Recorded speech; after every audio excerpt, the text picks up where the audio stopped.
This is a popular Japanese snack consisting of hollow, crunchy pretzel sticks filled with chocolate or other flavored creams. It was my go-to when I first moved here. It's kind of a reverse pocky or pokey if you're familiar with that snack, but it's also thicker with more chocolate flavor, and I like it better. This design allows you to enjoy the chocolate without getting your hands all chocolatey. Now this is the original Toppo, the classic version with mild milk chocolate and a light pretzel. But there are other options. You can get a bittersweet adult flavor featuring cocoa-infused pretzels and bitter chocolate filling, and a variety of seasonal and regional flavors like strawberry, vanilla, matcha, and coffee mousse.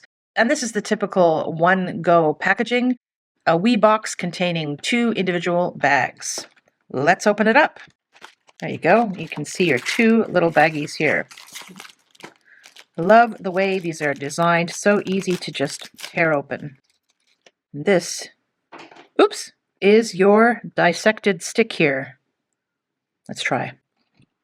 Now, what I like about these is that, to use its catchphrase, there's plenty of chocolate until the end, and it's non-melty, so it's a great way to get your chocolate dose such that the choco does not melt on your fingers. No fear of eating it at my computer. And the texture? It combines an aromatic pretzel exterior with a smooth, rich interior, and the taste is biscuity, creamy chocolate, baby.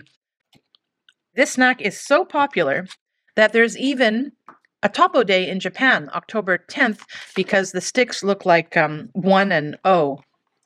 And the brand's mascot is Noppo Toppo-chan, a tall, thin, and cheerful character made of pretzel. And here's an activity of some sort on the back of the box for the kiddies.